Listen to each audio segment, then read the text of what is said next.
Your professor can't go to every single person and be like, what's your strategy? Let's watch your footage. Like, that's what you pay private lessons for. And you can do that option as well. Like, book a private with someone and ask them all the questions. But like, there's no book. Like, there should be a book. I'm gonna keep saying this, and then someone's gonna make a book.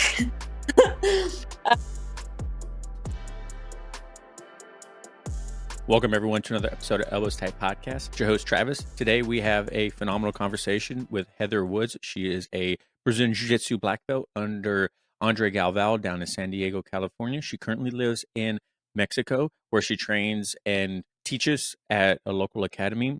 This conversation is great. We talk a lot about her online coaching for jiu-jitsu athletes and how you can get better on the mats for competition. Heather is a high-level competitor with multiple titles and accolades. She's a wealth of knowledge, and what we discussed today is something any aspiring competitor within Brazilian Jiu-Jitsu, whether you're white or black, can gain from. We discuss multiple topics to include her journey through Jiu-Jitsu, what it's like training at AtoS down in San Diego, the importance of competing and being prepared to compete, whether you should be taking privates with your instructor before competing or not, and common mistakes that she sees when people first start competing. If you like what you hear and you want to follow or work with Heather, everything is going to be down in the description below. Go give her a follow. Remember, check out all of our sponsors, and thank you guys so much for listening and watching at home. And remember, give us a 5-star review and follow us everywhere, and we'll check you later. Thank you guys. Peace.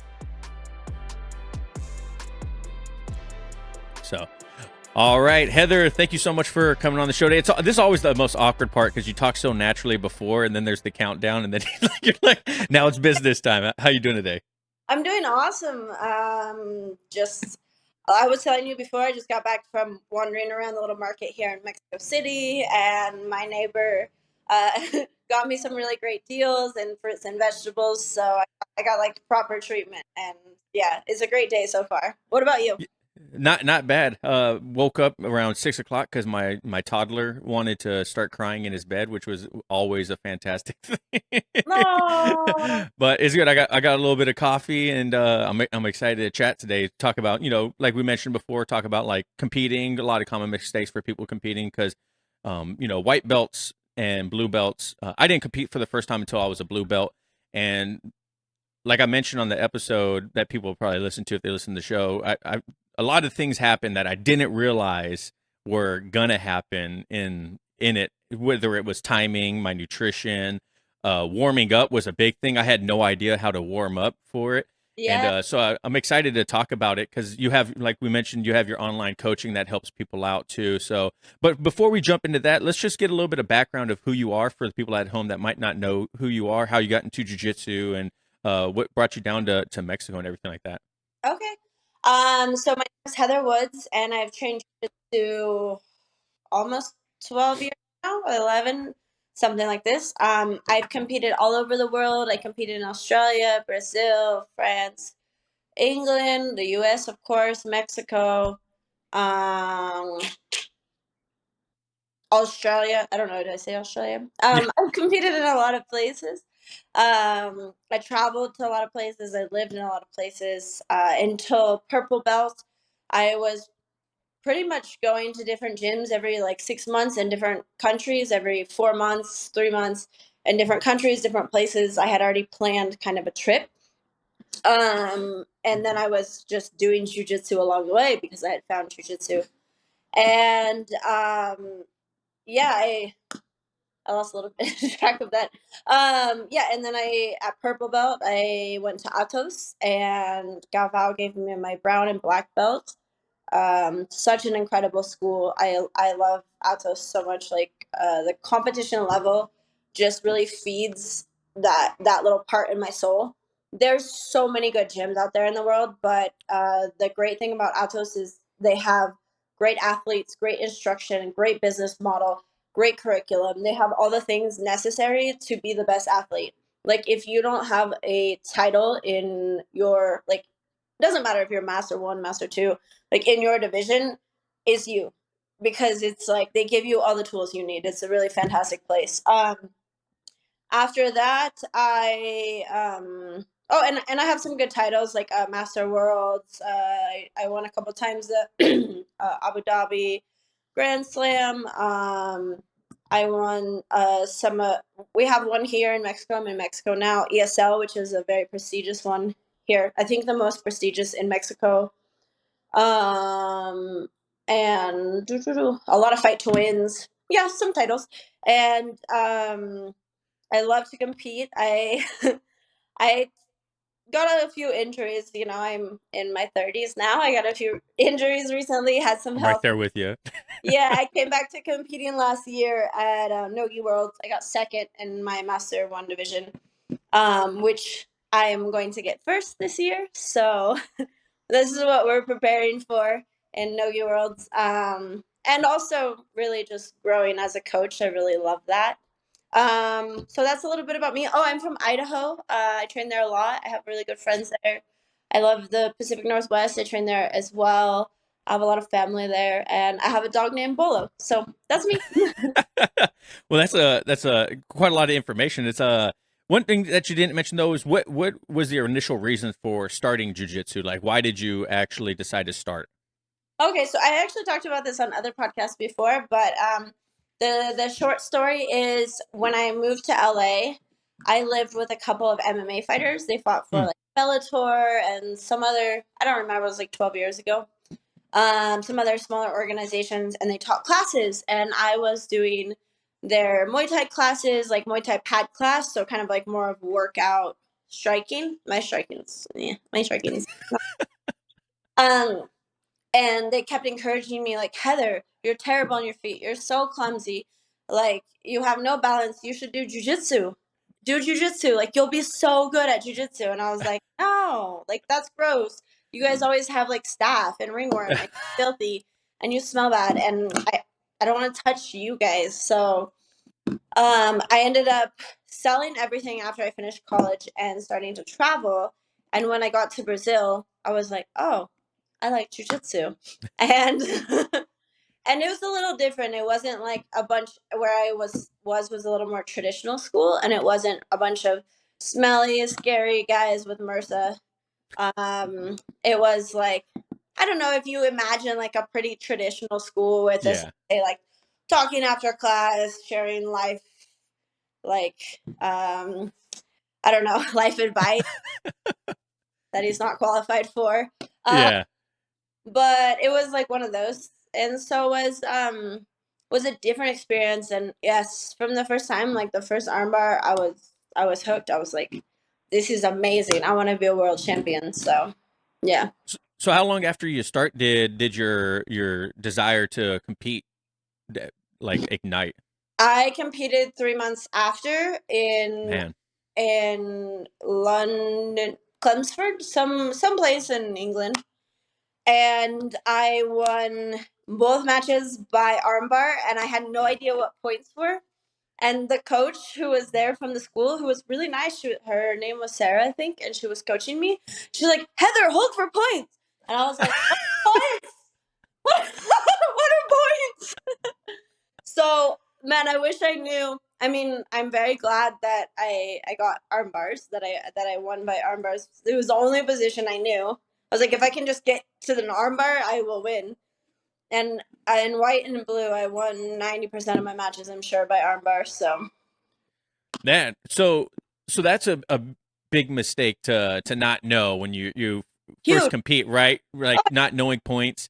I didn't know anything. I barely knew how to tie my belt. Yeah. I I told the professor who owned the school, his name was Dickie Martin, and I was just visiting for 2 weeks. I was like, I want to compete, and he was like, okay, and he was like, I'll sign you up, because it was his like local tournament, I think, something like this, or he was helping organize it, and he's like, how do you do with so and so, some girl? And I was like, I beat her, but like I was bigger than her, so I was like, probably just because I'm bigger, and he was like, okay, give it a shot. And no one gave me like I mean, it wasn't their responsibility. Of course, I was just visiting, Right. but like, there's no book in jujitsu on like what you need, how to prepare. Like, I didn't bring water. I Oh. didn't. like I said, I didn't know how to tie my belt. Thank goodness I had like the right attire, because one of the girls in the open class didn't, and I could see them all scrambling around trying to figure out like what for her to wear. And then I watched the open class, and actually I was like, oh, that's scary. I'm not ready for that. Like, there was this chick, she's still my friend now, Amelia. She's from Hong Kong, and I was like, wow, she's amazing. I want to be like her. And I was not ready for open class because I didn't even know what points were. And Right. I was like, you're not ready, Heather. What are points? You're gonna get squished by this. And she had like her hair perfect with the braid. The gi was like the right length. She had like her water bottle and her headphones, and she was like ready. And I was like, I want to be like, I'm not ready. Shit, I'm scared. So yeah. So That I didn't do open class that time. I ended up doing in the future once I knew what points were. So Gentlemen, first impressions matter. And if you're not taking care of your skin, that's going to be the first thing someone notices and instantly thinks you're way older than you are, or you don't care about your appearance. Show them you do, and make a great first impression with Caldera Lab. Caldera Lab reached out to me to promote their products, and I gave it a month try before even bringing it on the podcast. And as someone that has had adult set on acne and growing up, my skin has always been a problem with me. It was something that I was a little bit hesitant about, but I am super excited that I started to work with them. Their stuff is phenomenal. I use it twice a day, once in the morning, once in the evening, and my face has never felt better. In jiu-jitsu, we often make the joke that jiu-jitsu adds lots of years onto your life and makes you look way older than you really are. Well, with Caldera Lab, you can stop that and you can make yourself look your age again. Whether you're an older practitioner or a younger practitioner, Caldera Lab has something for you, and their products are great. Caldera Lab knows the skincare world is heavily female driven and has long been the Wild West for men. That's why they're making the solution simple. The regimen includes 3 products: the Clean Slate, the Base Layer, and the Good. The Clean Slate starts and ends every day. The base layer is a daily moisturizer to hydrate your skin and jumpstart your day full of confidence. The Good is a multifunctional serum at night that helps your skin look tighter and smoother, as well as help reduce visible wrinkles and fine lines. And just for our audience, 20% off with code ELBOWSTIGHT at calderalab.com, and make unforgettable first impressions that lead to the charming words, "You look younger." Once again, that's 20% off at calderalab.com using code ELBOWSTIGHT, or click the link down in the description below and use code ELBOWSTIGHT for 20% off. Thank you, Caldera Lab, for sponsoring this episode. So, how long did it take for you to start like developing these skills that, competitors have, that like myself as a hobbyist that's only competed once, yeah. I didn't realize were skills until the first time I competed, and I started seeing the people around me. And typically the guys that obviously compete more often are more level-headed. They have a proper warm-up. They might have a coach there, and if they don't, it's because they've competed so many times, they understand. When did you start developing your own kind of like game plan, whether you had a coach there or not? How long did that take? Purple belt. Purple belt? Like, yes, I feel like I kind of winged it. And when I got to AtoS, I had a friend. Her name is also Heather Morgan. And she's like, "What's your strategy?" I was like, "For what?" And she's like, "For your competition." I was like, "To win?" And she's like, "No, like, what's wrong with you? Are you stupid?" And I was, oh. And then she really helped me. Like, she helped me kind of prepare. Like, that's what I said. AtoS really gives you the tools. Like, she had already won worlds at white and blue, I believe, by that time. And I think I'm not exactly sure. We've always been similar to the same belt, pretty close. But I'm pretty sure, yeah. And she helped me, like, okay, well, like, what's your strategy? Let's talk about it. And she explained that to me, and I was like, wow, I had no idea. And so I think that's what the skills you're referring to, because like in the beginning I was like, oh, I just want armbar, but as I got to the end of blue belt, especially at like worlds, I I would go against these incredible girls from all over the world who had strategies, who had preparation, who had proper nutrition, who had everything that they needed. I went against all these girls who had like the proper training, and if my only strategy, which I kind of had a strategy, I just didn't realize it as a blue belt, which was like close guard armbar. But what happens if they pull guard? What happens if I jump close guard, but they already like stick their knee in and start to pass what's my open guard. Like there was so many things, and I didn't realize that until AtoS, until purple belt, and then I was like, oh, okay. And that's actually what we'll talk about the program later, but that's part of what I do in the program is help people build their strategies and figure out what's good for them. A lot of times we end up changing it because people will jiu-jitsu is taught for a group, right? So for example, what's your gym? Virtuous Fitness or Virtuous Grappling up in Silverdale, Washington. Awesome. How many people are in a class? Oh man. On a good day, 10, 15 maybe. Okay, so We're a very small academy. but even that 15 people, they're teaching from the small little lady to Yeah. you. You don't look so small. No, I'm like 5'8", 200 pounds. No, yeah, I'm like Yeah, you're a sturdy guy, yeah. right? So like as professors in a class, you have to teach to everyone. You have to teach to the class. So sometimes the strategies don't always fit the body type. So that's another Mhm. thing we work on. But anyway, that was about the time that I started to kind of get the like I feel like you're saying like the skills and more just that I would probably say like the tools that I needed was around purple belt. So yeah. How did you take those lessons learned and develop them into this like coaching plan?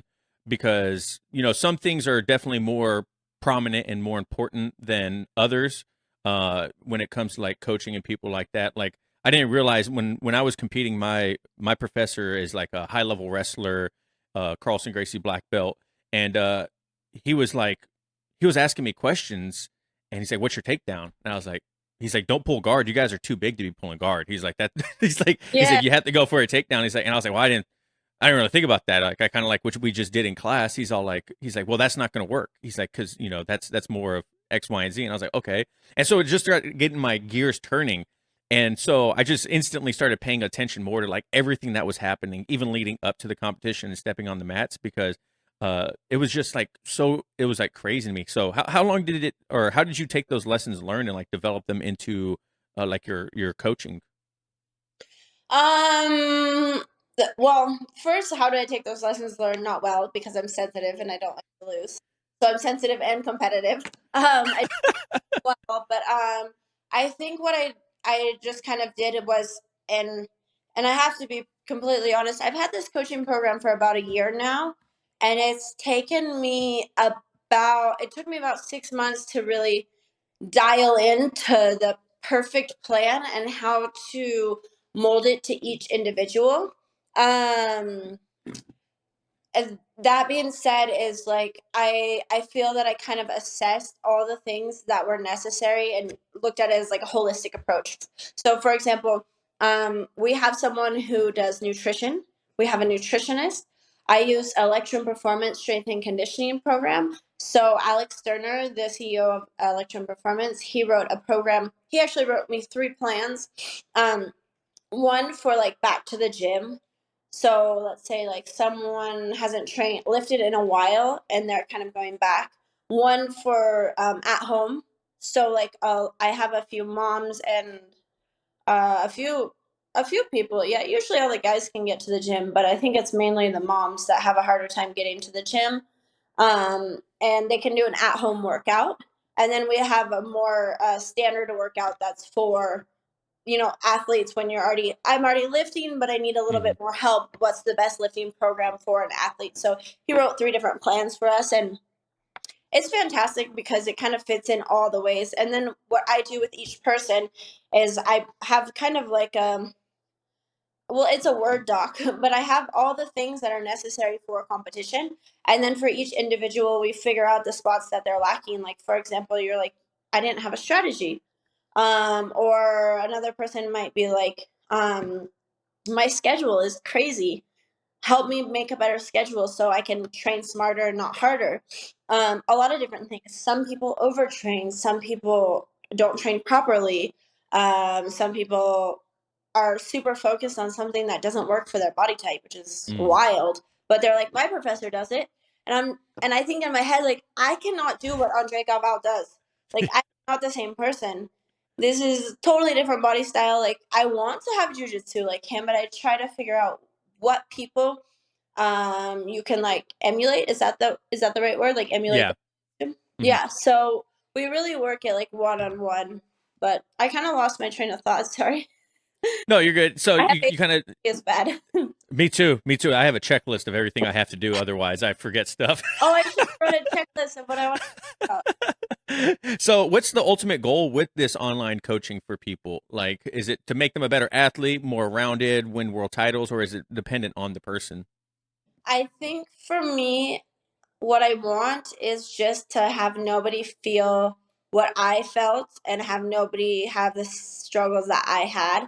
So if I can just help them in whichever way that is best for them. So more one on one because man, it was too many things of I have this dream, but I have no guidebook on how to get there. Like so lost. Like Yeah. and if you ask people, like imagine you ask one question at the gym to like six different people, they're all gonna give you different answers. Yeah. And it's so confusing as a lower belt. You're just like, well, what do I actually do? Because this guy told me to do this sweep, but is it really good for me or does he just like this sweep?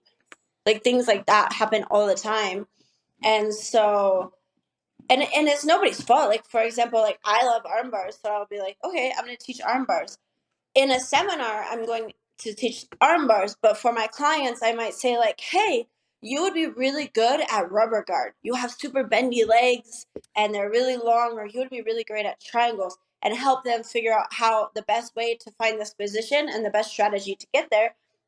Even though it's not my thing, I know it's what's probably best for them.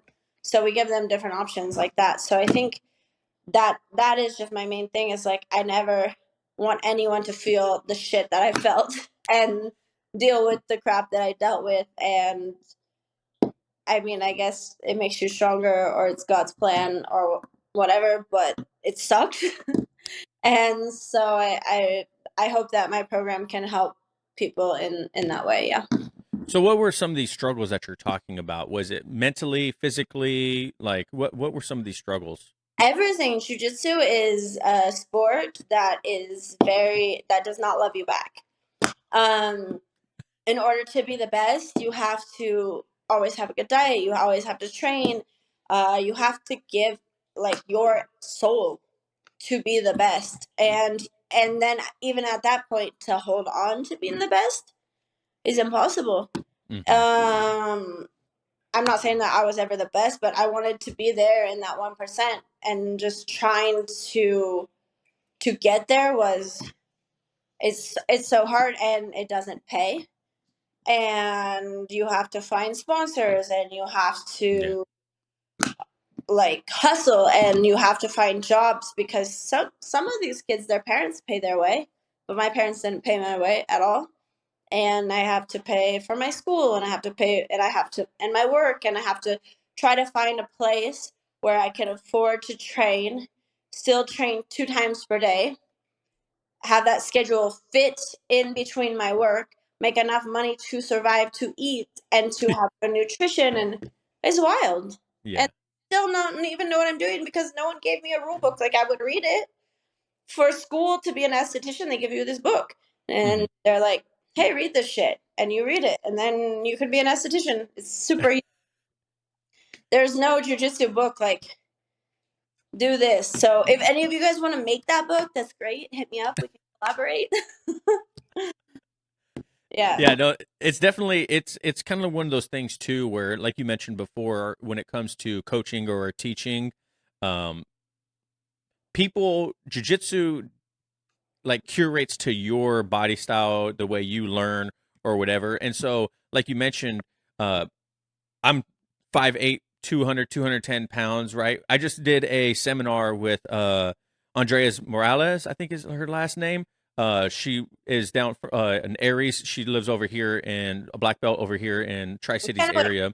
mhm. Yeah, yeah, yeah. Yeah, So she came and did a seminar with us, and um, I've never had the opportunity to train with like a high level woman before. So like seeing her in person, and I mhm. was like blown away, Did you right? train? But I didn't get to because our Oh, seminar ended at 8:30, and I was like, I got to get home before I get a divorce. Like, good, good. She's good. yeah, yeah. Girl. So I was talking to her on Instagram afterwards, and she's gonna try to come by again. I would love to roll with her because um, the stuff that she was showing was just like great too. I was like, man, this is so good, and it was working for me. Even though her body is obviously very different than mine, it was Mhm. working for me. She's little. Yeah, and it's hard because you'll see other people in class or even other competitors that are in the same weight class as you, same belt, and they're doing these things that you're like, they're inverting or berimboloing, right? It's like typically the Mhm. thing people always joke about. And it's hard to be like, I can't do that. Like, how come they can do that and I Yeah. can't? How do you coach people to overcome seeing what other people are doing, even within their own competition bracket, to not have that affect them when they do compete? Oh, that's a great question. Like for example, if you were my client, I would try to work on things that would work for you. So like, for example, if you want to play guard, I would try to find good guards that would work for you. You could do spider guard because to sweep a big boy, to lift that weight up and elevate him. I saw two big boys the other day at a roughing here in Mexico, and one did a spider lasso sweep. It was beautiful. Mm. And it took the other guys by surprise because normally the two big guys just stand up and dance around. Lock And so horns like rams. yeah, so the other guy had a good strategy to go in there, and the first attempt it didn't go so well, but he had a good plan. I would help you design a strategy that felt comfortable for you so that you would say like, "Oh, that guy can bear and bolo, but I can smash his bear and bolo and do this and Mm. that." And we would try to find different ways to make a strategy that was comfortable for you. I don't like my clients to watch or my athletes to watch other people and make a strategy around their game. I like them to watch their opponents and say like, okay, that guy likes Baron Bolo, but I also like to pull guard and I like scissor sweep. So I'm gonna pull first. It's gonna be really hard for this dude to set up a Baron Bolo while he's inside my guard, especially Yeah. 200 pounds. And we can start to go from there. So I really just try to make them more confident in their jujitsu and help them find the details that they may be doing wrong or maybe need a little improvement. And then I feel like some of that self doubt starts to go away because, like, for example, there's a girl, Margot Ciccarelli. She's my friend, but I don't even know how to say her last name. I mean, she's not like my BFF, but I like her. She's very cool. But anyway, I don't know if you know who she is, but she has really beautiful jujitsu, and I like to train with her. And sometimes I watch, and I'm like, wow, that's pretty. My jujitsu is not like that. My jujitsu is smashy. I like pressure passing. I like sometimes I do things like float passing, or I'll do like maybe like a baby bolo or something, but I'm never doing anything super wild. Like I'll do some lasso lapel. I I am never gonna have that jujitsu, but I am very confident in my game. And when I train with her, we go back and forth. It's really good. So I think that it's something you kind of have to go get out of your head that like just because the other person's jujitsu is this or that, it doesn't mean it's so much better than yours. Like you have to just realize and focus on the things that you're good at and solidify those. So that's kind of what I help them do, and I feel like it really builds confidence and kind of cuts down those insecurities a little bit. Yeah, insecurities are definitely something that kind of plagued me a little bit too when it came to wanting to compete because obviously no one wants to get exposed on the mats, especially in competition. How Mhm. how do you how do you obviously if people are coming to you for coaching, they already have this they might want to compete. How do you build that confidence in people through online coaching because you can't typically always be there in person? How do you build that confidence in your athletes to step on the mat for the first time or to be competitive and have that competitive mindset? I think preparation, to not get it too into it, but preparation. Like, um, what's an example? You go somewhere new that you've never been before. Like, let's say you go to the Philippines. You went to the Philippines, right? Hmm. Let's say they just dropped you off on your own, and you didn't know where to buy the groceries. You didn't know like where to eat. That's not gonna make you sick. You didn't know like all these things, right? Like which bike to buy or how to get from point A to point B, what's the best transportation. Here I do all those things in Mexico. I'm learning all those things. Like this month has been insane. Learn which place to buy juice. Like some places they say don't buy juice in the street, but I bought juice in an actual store and it made me violently ill. And then I had Oh, a jiu-jitsu class. So like I'm learning, right? But the next time I go, like the next time or for example, I'm still here, but like for you, the next time you go to the Philippines, what's going to happen? Oh, I know the lay of the land better. I was prepared. I had A, B, and C. You're going to feel more confident, right? You're not going to yep. feel less threatened, like you're going to get human trafficked or whatever. I mean, you probably won't, but I mean, I don't know. You seem like you probably have good organs and stuff. I'm relatively healthy. They might want them. Um, but you feel like a little less tension. You feel a little bit more calm. Like competition is always going to be scary. I'm still scared. I still get nervous. I still like have negative thoughts try to go into my head. I have to push them out all the time. Um, but I think if I give them the correct tools and we prepare properly, they go into that competition being like, okay, I'm ready. We're gonna do the best we can today, and that is like a world. It's like worlds of help. Like you can't imagine the difference between having like all the tools and the preparation than just like how I used to walk in and be like, all right, armbar. Yeah. Today, we're here with a sponsor for your bundle Bouncing of Joy. No, we're not talking about a baby. We're talking about your baby makers.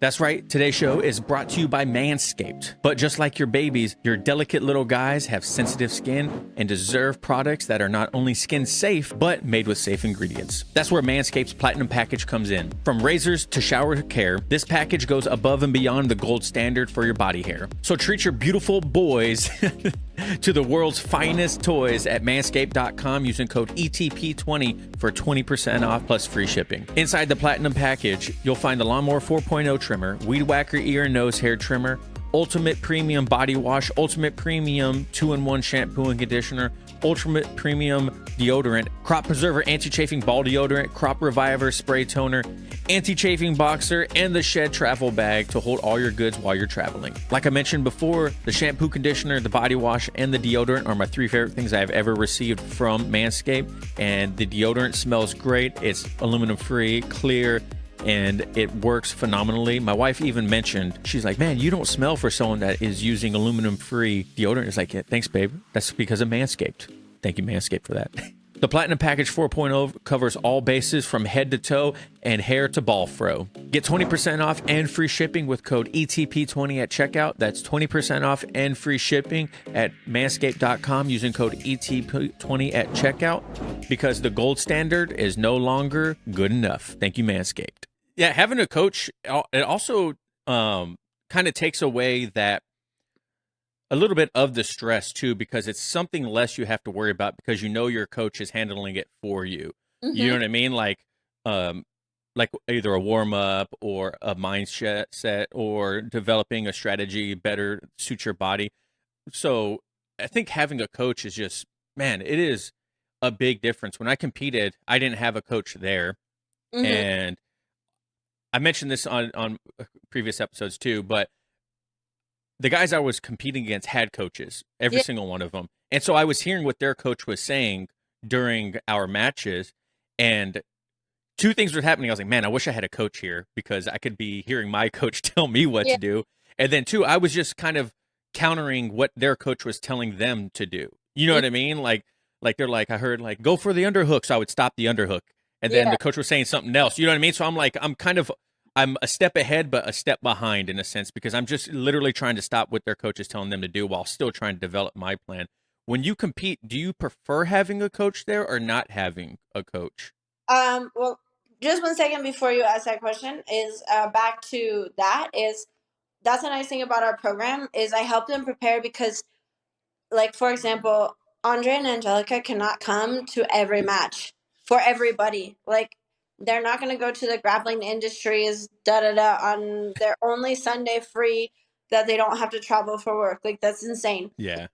And sometimes it's hard and sometimes it's scary to compete alone, and that's part of what my program gives you is like we prepare you, we give you tools, you have the proper warm up, we work on your mindset, we work on your strategy, da, da, da, da. Everything is ready for you, and I'm there with you like in the morning, like, hey, what are we gonna do? Okay. And then a lot of times too, like texting between matches, this happened, that happened, here's the video, any Mm. tips, I have to fight them again in open class. So that's a good point because, and that comes back to a point is like, I don't really, I don't really like having someone coaching me. I do like having someone there supporting me. Um, Mm. I had a coach at Blue Belt who didn't show up for me for pans and promised he would. And it was devastating. And the thing for me was I had to realize that a lot of people just aren't going to show up for you or show up for you. They're only going to show up for you in the way that they can. And this Mm-hmm. applies to everything in life, not just jujitsu. So I started to just make sure that I had someone there. And one of my favorite matches was actually at a blue belt, was at Blue Belt. It was a local competition. And one of my friends, she was a brown belt at the time, and she was like, "Yay, Heather, good job! Awesome!" And I was like, "This is great." I still hear her on the video. It's so adorable. Maybe she Yeah. was purple at the time. I don't remember, purple or brown. No, she was purple at the time. And I was like, "Man, this is nice. Just having someone cheer for you." Like, Yeah. and that's what I tell a lot of my students because some of them travel far to go and compete, and their coach can't come. And I was like, "Okay, well, like let's try to find somebody who can film the match for you. Even someone like if you have a friend there or know somebody that can help you warm up. If not, this is what we do, and if so, this is what we do." So we always have a plan so that nobody feels that feeling that I had that day where I was like, I put in all this work and I'm just looking around, like looking at my phone, looking around, like, where is this dude? You know? Yeah. Yeah. I had like friends there that were competing, and to your point, 100%. When I heard a friend going, "You got it, Travis," I was like, "Oh my god, thank you so much!" Like, It's really nice, right? yeah, it's really. But yeah, when I competed in CrossFit and weightlifting, and in weightlifting, when you're lifting, it's kind of like golf. It's very quiet when you're stepping up to the platform, you're grabbing the barbell. But then the second you start to initiate the lift, people start to cheer, and then there's a pause when you're about to go for the jerk, right? So everyone lets you concentrate. Then when you hit the jerk, then the people are start cheering and everything like that. Oh, But I didn't like being coached when I competed in CrossFit and weightlifting because I don't know, it was just like it was distracting to me. Like I'm already suffering. I don't need someone to tell me keep pushing. Like yeah, obviously I know because the workout's not done. You know what I mean? But when it came to the jujitsu, it was a completely different thing. I needed someone to tell me to keep pushing because it was like so much mentally harder. You know what I mean? Like I was like I was baffled at how difficult it was mentally for me. Not my first match. My first match I felt great. I was like I crushed it. But then my second and third match, I honestly I was like I don't even care. Like I don't have that dog in me anymore. Like oh I don't yeah, have that will to like persevere right now. I also had other things that happened to me. Like I was completely fasted. I was dehydrated. I did because not know what you was going on. were cutting weight. I just had to cut 2 pounds overnight just because I was a little. But then so quick backstory. When I showed up, I was 206. I needed to be 208, right? So I was like, perfect. Well, I'll just chill and not drink or eat anything. That way, when I do my official weigh in, I know that I'm good. But in weightlifting, you know when it's the official weigh in because it's the only way. And like they say, they tell you like, okay, you're good, blah blah blah. When I stepped over to the scales, I didn't know I was weighing in. The guy was just like, all right, Travis model. Okay. I was like, all right, is that it? He's like, yeah. So I was like, what do I do now? Like, he's like, well, you just hang out over here. And I was like, okay. And so I was like standing there and I was like, well, I don't know if that was like, if they were just checking my weight because Uh, someone had told me you weigh in right before you step on the mat. Right. yes, And so I was like, okay, well, maybe I got to weigh in again before I step on the mat for my match. I was like, that's kind of weird. They're really strict about weight cutting if that's true. But come to find out that was my official weigh in. So I yeah, sat there the whole time and I wasn't really drinking any water or like eating yeah. anything, getting any fuel in my system. And then next thing you know, they're like, okay, let's go to your mat. And I was like, oh shit, that was the weigh in. I've been sitting here for like 20, 30 minutes just And you could have had a banana, a little rice. exactly. And so butter. that was a big thing for me, was the timing. I didn't understand. Like, there was no one Yeah. there that was telling me like, all right, man, What you're was good. That was the weigh-in. what was the competition? It was the Revolution over here. Yeah. Oh, I know the Rev. Oh, Yeah. they're organized pretty well. Like I think that's a good one. Yeah. Yeah.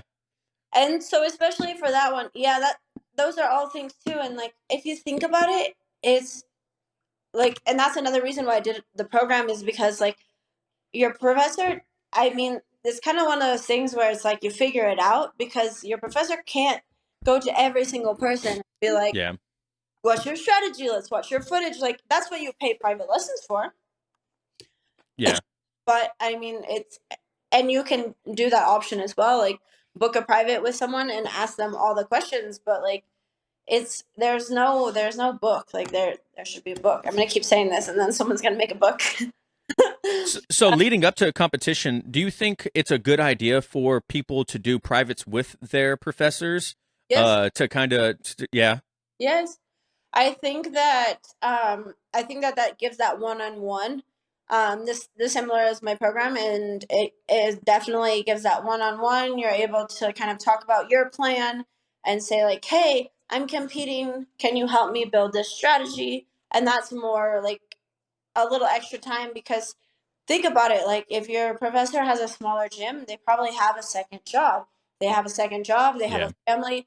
Like you're paying them probably like 120 to 160 bucks a month for a month.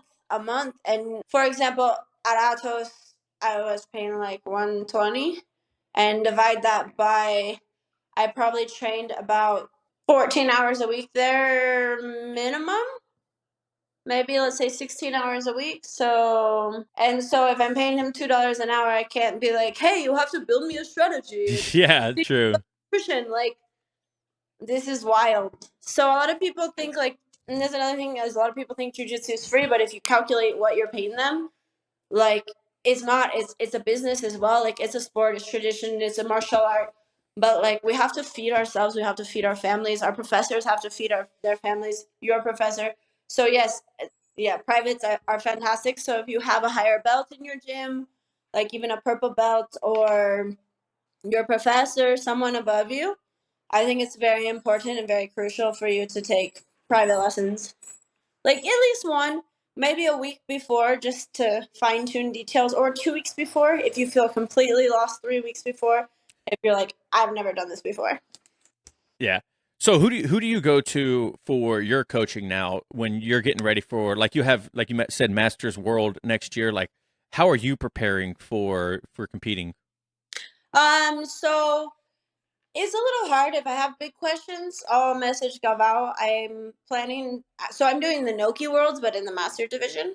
So I'm planning on just going back for 3 weeks to AtoS, because I think it'll be like, I have good training here. The nice thing about Mexico is a lot of the guys are a little bit smaller than like corn-fed Idaho, or even San Diego. The price of living was really the biggest. Yeah, Oh my gosh, I was paying like 3 grand for a dinky apartment and yeah, barely surviving. But yeah, so in my parents' city is like everyone's massive, but here the guys are smaller. I get really good technical rounds from like the smaller guys. But in AtoS is like you can't compare. So I'll probably do at least like 2 or 3 weeks there before my competition week. So like a month total or 3 weeks total. And sometimes like I think one is, I always have somebody that I can learn from. Um, Even here in Mexico, some of like the OGs, they've been doing jujitsu like 20 years. They used to live in mm, Brazil. They came back here to open gyms. So if it's like a technical thing, I'll look there or online. I feel too is like a lot of people have different styles, so it's always nice to kind of, hey, I want to work on this. Like I want to work on my leg locks. I want to work on lapel. I want to work on this or that. So I can always find someone and we can kind of collaborate. So that's always nice for me personally. Yeah, I think this too is, that's why I do need to go back to AtoS for camps like a couple times per year, especially if I'm consistently competing, which I will be the next year. So Perfect. Well, Heather, I want to just thank you so much for your time today. This is a great conversation. I think people are going to find a lot of value in it, especially when it comes to like mindset and the reason why you should be hiring a coach if you want Yeah. to take competing seriously. The one question I always like to end the show with is if you could give one piece of advice to a brand new white belt starting their journey in jiu-jitsu, what would it be? One piece of advice: enjoy the process. Yeah, jujitsu is hard, but it's fun. It's worth it. Yeah. Yeah, that's very common. People I think people don't take advantage of that piece of advice. I'll tell you that. Yeah. So, all right. Well, if people want to follow you and check you out and see your coaching and stuff like that, where can people find you at? I'll send you the links over, but I have a website. It's heatherwoodsjujitsu.com. My Instagram is Heather N Woods. And then I also have H dot Woods BJJ. I actually don't remember. I'm gonna say I have one page that's like my personal Instagram, and then I have one page that's only jujitsu. Like I keep it very professional. Only anything that's jujitsu related. The other one is just a little bit like my life and whatever I feel like. So yeah. Perfect. Well, thank you, Heather, once again so much. Go enjoy your trade in your privates. Good luck. I'm sure I'll keep in touch with you, and I look forward to seeing you win that gold medal. It's really nice meeting you. Have a great day.